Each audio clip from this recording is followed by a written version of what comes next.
Picture this scene. July 1944, Bretton Woods, New Hampshire. The world's financial elite are celebrating what they believe will be the dawn of a new golden age of prosperity.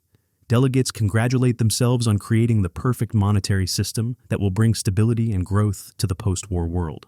But one French economist named Jacques Rueff sees something completely different in the mathematical structure they've just created. While others are celebrating, Rueff is already identifying what he considers a fatal flaw built into the system's very foundation. What Jacques Rueff calculated that summer would prove prophetic over the next 27 years. His warnings about the system's inevitable collapse would be dismissed, ignored, and ridiculed until the day they came true with stunning mathematical precision.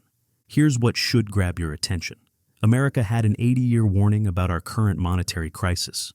The same fundamental problems Rueff identified in 1944 are screaming at us today, and we're still not listening.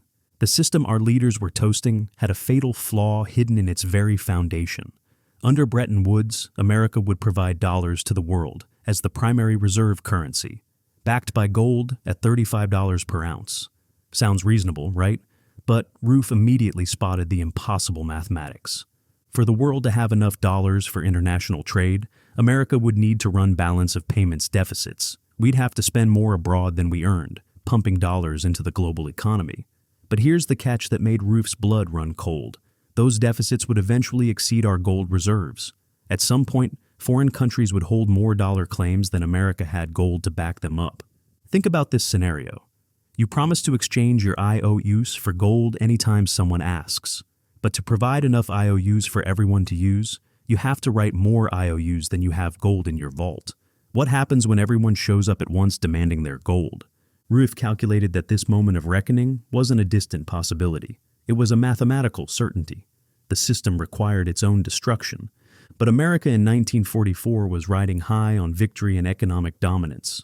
Our officials dismissed Rueff as just another European gold bug stuck in the past. Treasury Secretary Henry Morgenthau actually laughed when presented with Rueff's concerns. The French, he told his staff, still think like it's the 19th century. This wasn't ignorance. It was willful blindness powered by American exceptionalism. Our leaders believed that American economic might made the rules of mathematics irrelevant. We were so dominant that foreign countries would simply accumulate dollars forever, never demanding the gold we'd promised them. By the early 1950s, Rueff's warnings were already proving accurate. America's balance of payments deficits were growing exactly as he'd predicted. Our gold reserves, which had peaked at over 20,000 tons in 1949, began their steady decline. According to Federal Reserve data, we were hemorrhaging gold at the precise rate Rueff's calculations had forecast. But what makes this story truly infuriating is how consistently America ignored these warnings.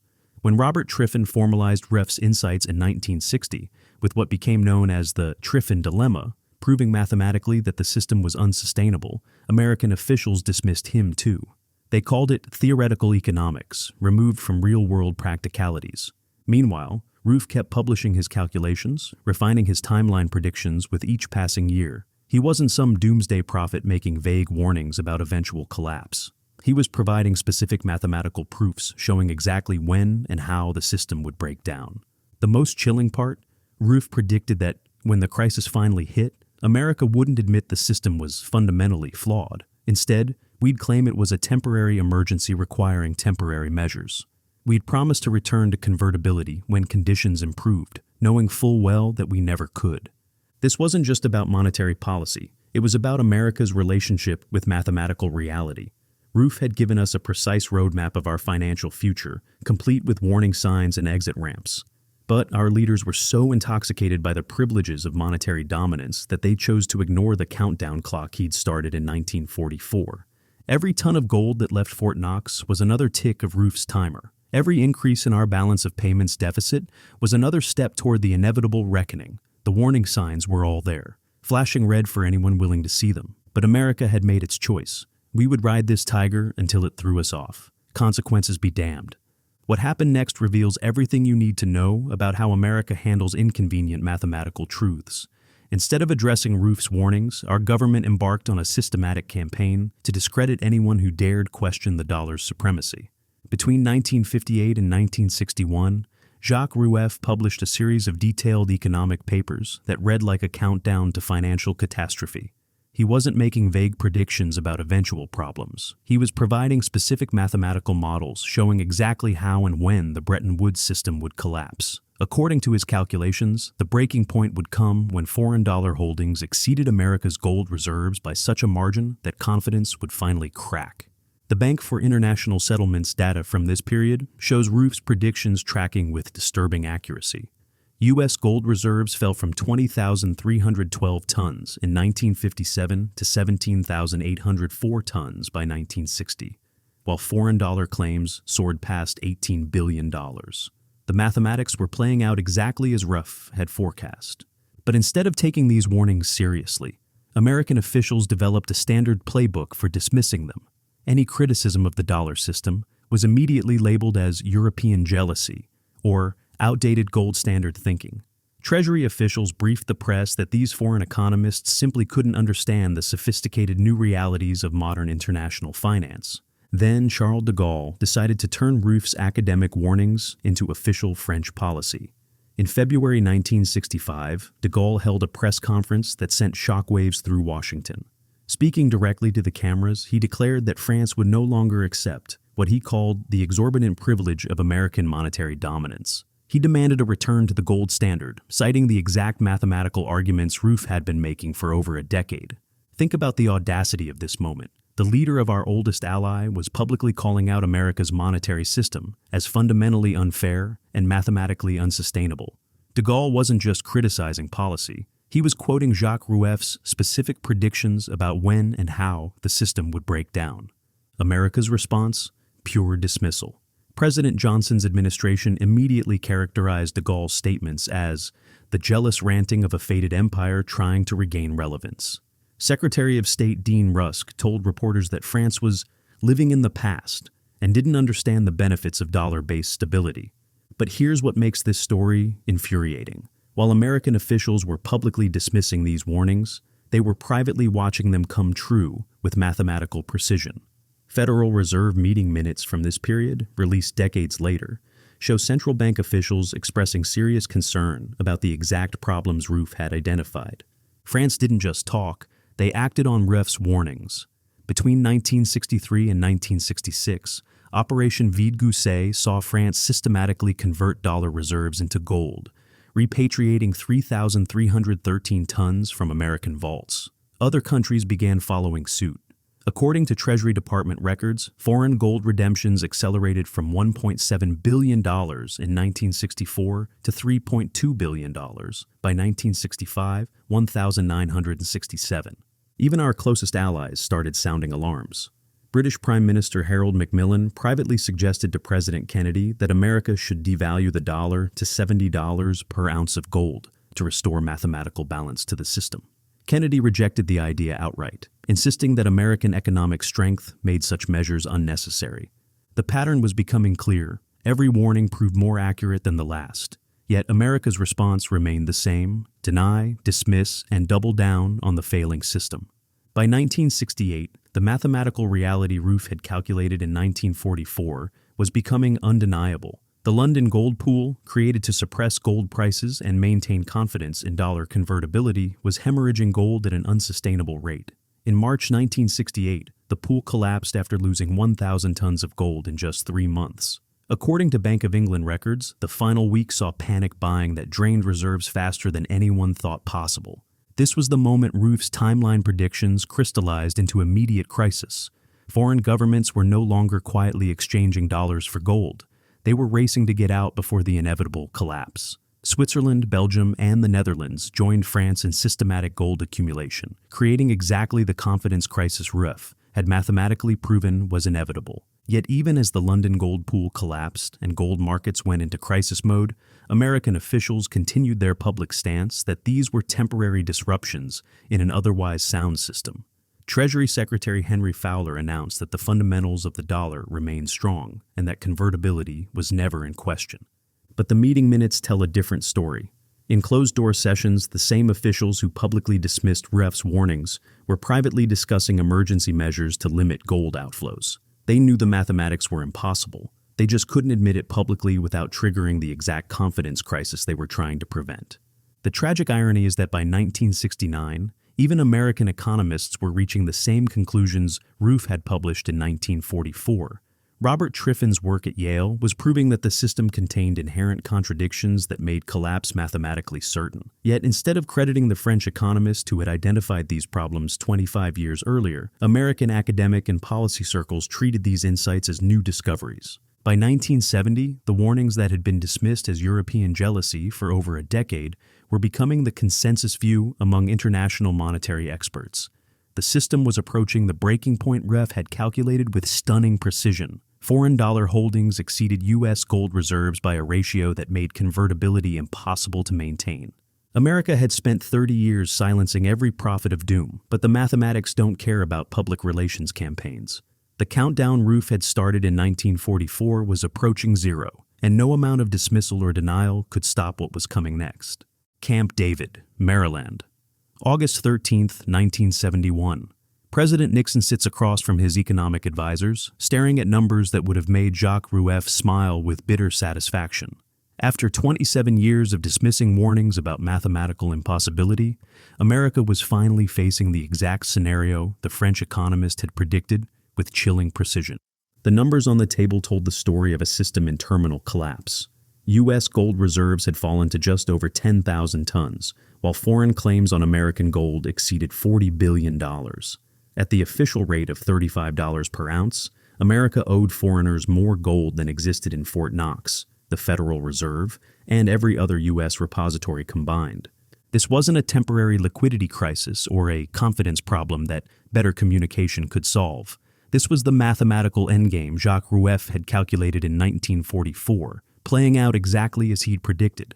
The system required America to provide dollars to the world through balance of payments deficits. But those same deficits had finally exceeded our to honor our gold conversion promises. Paul Volcker, then Undersecretary of the Treasury, would later admit what everyone in that room knew but couldn't say publicly. The French were right about the mathematics. The same warnings American officials had dismissed as European jealousy for 3 decades were now revealed as precise mathematical prophecy. What makes this moment particularly stunning is how closely it matched Rueff's specific predictions. He hadn't just warned that the system would eventually face problems. He'd calculated that the crisis would come when foreign dollar holdings reached a critical mass that made gold convertibility obviously impossible to maintain.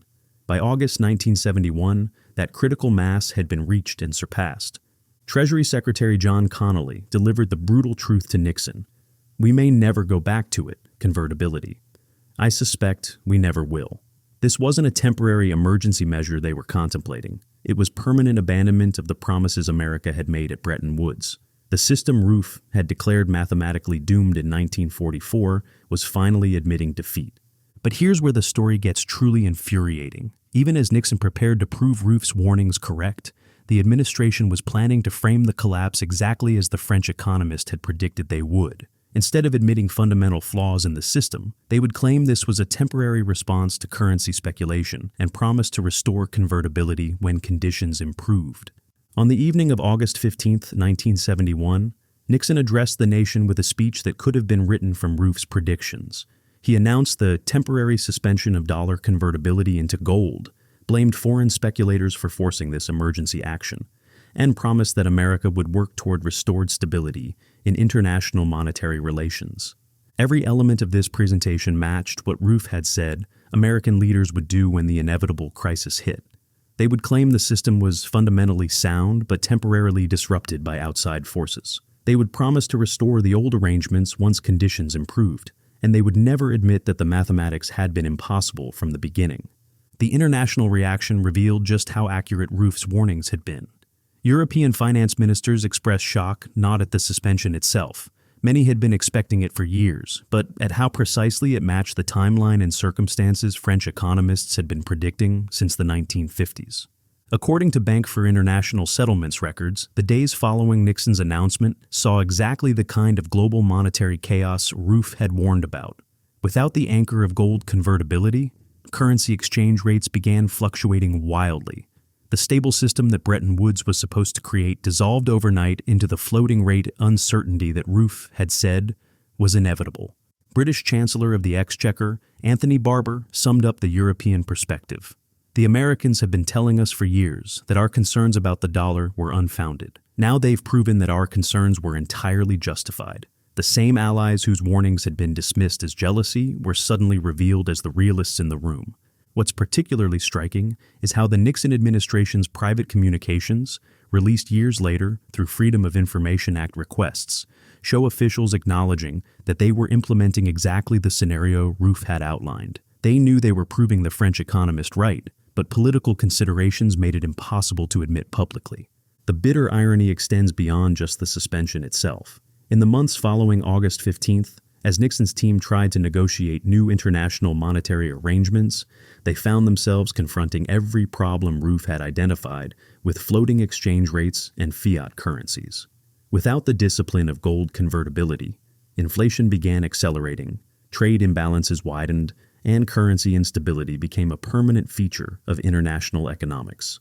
By December 1971, when the Smithsonian Agreement attempted to restore some stability with new fixed exchange rates, it was already clear that these measures were temporary patches on a fundamentally transformed system. The gold standard that had anchored international monetary relations for centuries was gone, replaced by exactly the kind of discretionary monetary system that Roof had warned would lead to chronic instability and inflation. Perhaps most remarkably, Jacques Rueff himself, now in his 70s, lived to see his 1944 predictions vindicated with mathematical precision.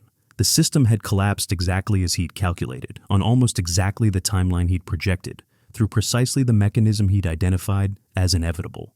America had ignored the warning for 27 years, dismissing it as European jealousy and outdated thinking. But mathematics doesn't care about politics or national pride. The countdown Jacques Rueff had started in 1944 had finally reached zero, and the consequences would reshape the global economy for the next 50 years. The most chilling part? We were about to make exactly the same mistakes all over again. Here's what should terrify every American. We're living through Jacques Rueff's warning all over again, and our leaders are responding with the exact same playbook of denial and dismissal that failed so spectacularly in 1971. The mathematics that destroyed Bretton Woods haven't disappeared. They've simply taken a new form. Instead of promising to convert dollars into gold, America now promises to honor dollars backed by nothing more than faith in our governments to service an impossible debt load. We've traded one mathematical impossibility for another, and the countdown clock is ticking again. Think about this scenario. America today operates over 750 military bases worldwide, projects power across every continent, and maintains the world's reserve currency, all funded by the same mechanism that Rueff identified as unsustainable 80 years ago. We provide global liquidity by running massive deficits, creating more dollars than our economy can realistically support through productive activity. Our national debt has exploded to over $33 trillion, a number so large it represents more than 120% of our entire annual economic output. According to Congressional Budget Office projections, we're adding over $1 trillion to this debt every year, with no mathematical possibility of ever paying it back through conventional means. This is Jacques Rueff's nightmare in modern form, infinite money creation backed by nothing but promises we can't keep. The parallels to the 1960s are stunning and terrifying. Just as foreign countries began questioning dollar convertibility when our gold reserves couldn't support our overseas commitments, today's rising powers are questioning whether American debt levels can support the dollar's global role. China, Russia, India, and Brazil, the BRICS nations, are systematically reducing their dollar reserves and building alternative payment systems. What makes this even more infuriating is how American officials are responding with the exact same dismissive rhetoric that failed in 1971. When China announces new gold purchases or bilateral trade agreements that bypass the dollar, our Treasury Department calls it economic nationalism that ignores the benefits of dollar-based stability. When Russia and Iran develop payment systems outside the SWIFT network, we dismiss them as authoritarian attempts to undermine the international order. Sound familiar? It's the same playbook we used against Jacques Rueff and Charles de Gaulle. Dismiss the critics as jealous competitors who don't understand the sophisticated realities of modern finance. But the mathematics remain as unforgiving today as they were in 1944. According to Federal Reserve data, our money supply has increased by over 400% since 2000, while our actual productive capacity has grown by barely 50%. We're creating dollars far faster than we're creating real wealth, exactly the kind of monetary expansion that Rueff warned would eventually destroy confidence in any currency system. The warning signals are flashing red everywhere you look. Gold prices have surged from $300 per ounce in 2000 to over $2,000 today, suggesting that markets are pricing in exactly the kind of currency debasement Rueff predicted would follow the abandonment of gold backing. Central banks worldwide are accumulating gold at the fastest pace since the 1960s, when they were preparing for the collapse of Bretton Woods. Perhaps most ominously, we're seeing the emergence of central bank digital currencies and alternative reserve systems that mirror the challenge France posed to dollar dominance in the 1960s. China's digital yuan, the European Union's efforts to reduce dollar dependence, and growing calls for a new international monetary system all echo the same concerns Rueff raised about American monetary privilege. But here's the truly maddening part. We have access to 80 years of historical evidence proving that ignoring these warnings leads to catastrophic monetary collapse, yet our leaders are making the exact same mistakes. Federal Reserve officials dismiss concerns about debt sustainability as political talking points. Treasury secretaries insist that dollar dominance is permanent because of America's economic strength. Defense officials argue that our global military presence is essential for stability, regardless of how we finance it. It's 1965 all over again, with Janet Yellen playing the role of Henry Fowler, insisting that the fundamentals are sound while the mathematical contradictions become impossible to ignore. We're even using the same phrase, calling dollar dominance an exorbitant privilege, that Charles de Gaulle used to describe the system's fundamental unfairness. The ultimate irony is that modern American economists have rediscovered many of Rueff's insights about monetary systems and international finance, but they treat them as new theoretical developments rather than warnings we've been ignoring for 8 decades.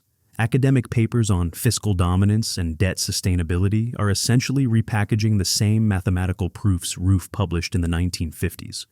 Your retirement accounts, your savings, your children's financial future, they're all riding on a monetary system that operates according to the same impossible mathematics that destroyed the gold standard. We're funding global empire through deficit spending, creating money faster than we create wealth, and dismissing critics as outdated thinkers who don't understand modern realities.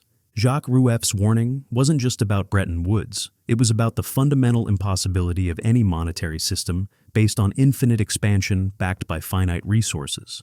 Whether that system promises gold convertibility or debt sustainability, the mathematics eventually catch up with the promises. The countdown that started in 1944 didn't end in 1971. It just reset with a new set of impossible promises. We ignored the warning when we had 20,000 tons of gold. We ignored it when we had the world's largest manufacturing economy. We're ignoring it today when we have $33 trillion in debt and a global economy that's increasingly questioning our ability to honor our commitments. Jacques Rueff gave America an 80-year warning. We ignored it in 1944. We ignored it in 1971. We're ignoring it today. The mathematics haven't changed, only the timeline has gotten shorter. The question isn't whether this system will collapse like Bretton Woods did. The question is whether we'll finally listen to the warning, or whether we'll spend the next decade dismissing critics until the day we're forced to admit that the French economist was right all along. History doesn't repeat, but it certainly rhymes. And right now, it's rhyming with a countdown that's been ticking for 80 years.